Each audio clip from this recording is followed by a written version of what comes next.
आज हम सभी हिंदी सुलभ भारती कक्षा 8वीं की कविता हे मातृभूमि इसके बारे में पढ़ेंगे।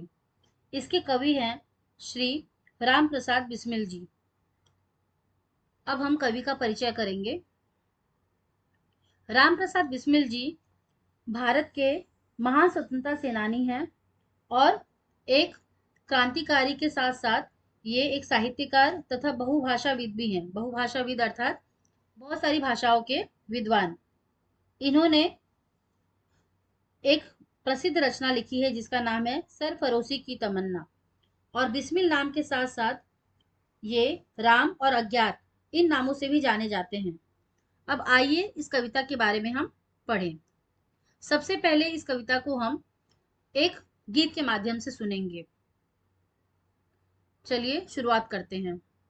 हे मातृभूमि तेरे चरणों में शीश नवाऊं, मैं भक्ति भेंट अपनी तेरी शरण में लाऊं। हे मातृभूमि, कवि कहते हैं हे मातृभूमि भारत माता, मैं तेरे चरणों में अपना शीश नवाऊंगा। शीश अर्थात मस्तक, सिर, नवाना अर्थात झुकाना, अर्थात वह मातृभूमि को आदर देते हुए मातृभूमि के चरणों में, पैरों में अपने सिर को झुकाना चाहते हैं। मैं भक्ति भेंट अपनी तेरी शरण में लाऊं, और अपनी भक्ति भेंट को, मातृभूमि के प्रति उनकी जो भक्ति है उसको एक भेंट के रूप में, भेंट अर्थात उपहार, गिफ्ट के रूप में वह मातृभूमि के शरण में लाना चाहते हैं। शरण अर्थात पैरों में लाना चाहते हैं। अब हम देखते हैं आगे। माथे पे तू हो चंदन, छाती पे तू हो माला, जिह्वा पे गीत तू हो मेरा, तेरा ही नाम गाऊं। माथे पे तू हो चंदन, छाती पे तू हो माला।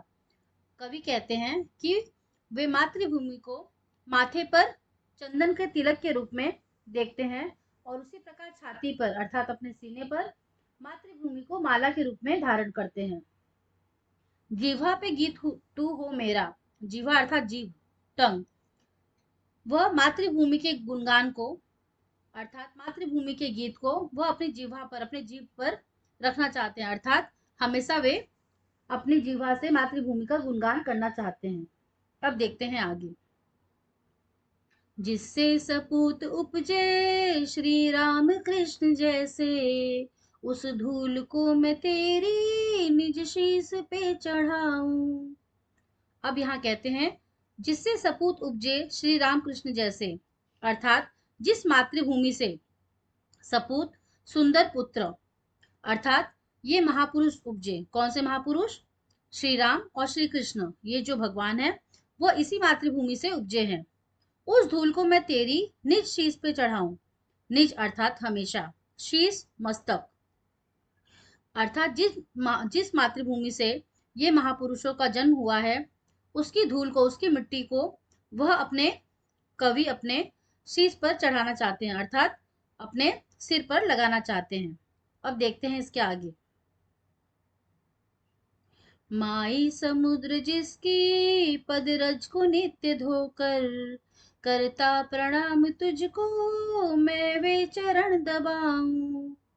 माई अर्थात माँ, समुद्र सागर, जिसकी पदरज को नित्य धोकर, अर्थात कवि कहते हैं कि वह समुद्र जो भारत माता के पद रज को नित्य धोता है।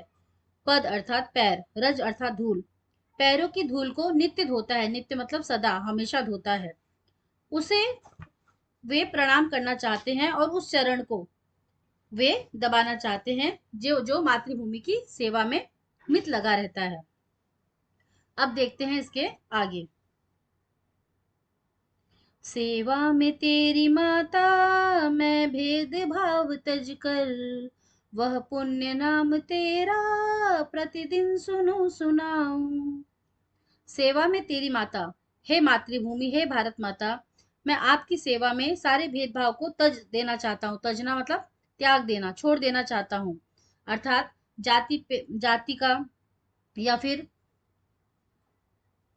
जाति के भेदभाव को या फिर एक दूसरे के रंग रूप के भेदभाव को वो त्याग कर भारत माता की सेवा करना चाहते हैं और मातृभूमि के पुण्य नाम को, पुण्य अर्थात पवित्र नाम को प्रतिदिन हर रोज सुनना चाहते हैं और सुनाना चाहते हैं, अर्थात मातृभूमि के गुणगान को वे लोगों को सुनाकर उन तक पहुंचाना चाहते हैं। अब देखते हैं इसके आगे। तेरे ही काम आऊं, तेरा ही मंत्र गाऊं, मन और देह तुम पर बलिदान मैं जाऊं। देखो, अब कहते हैं कवि कि हे मातृभूमि, मैं हमेशा तुम्हारे काम आना चाहता हूँ और तेरा ही मंत्र गाऊं, अर्थात मैं हमेशा आपका गुणगान ही करना चाहता हूँ। और जिस प्रकार एक सैनिक भारत माता की सेवा में अपने प्राणों की आहुति देता है, प्राणों को बलिदान करता है, उसी प्रकार कवि भी अपने मन और देह को, देह मतलब शरीर को बलिदान करना चाहते हैं। भारत माता की सेवा में अपने मन और शरीर को बलिदान करना चाहते हैं। तो इस प्रकार हमने इस कविता को सुना और इसका स्पष्टीकरण भी देखा। मैं आशा करती हूँ कि ये कविता आप लोगों को समझ में आई होगी। अब इस चित्र में आप देखते हैं कि किस प्रकार प्रकृति के तीनों रंगों में हमारे भारत का तिरंगा यहाँ पर नजर आ रहा है। तो बच्चों, जिस प्रकार कवि मातृभूमि के प्रति अपनी आदर भावना, अपने देश हित की कल्पना को हमारे सामने प्रकट करते हैं, तो मैं आशा करती हूँ कि आप भी भारत माता अर्थात अपनी मातृभूमि के सेवा में अपने जीवन को लगाएं। धन्यवाद। अगर आपको यह कविता अच्छी तरह से समझ में आई तो प्लीज इस चैनल को सब्सक्राइब कीजिए और लाइक कीजिए। Thank you.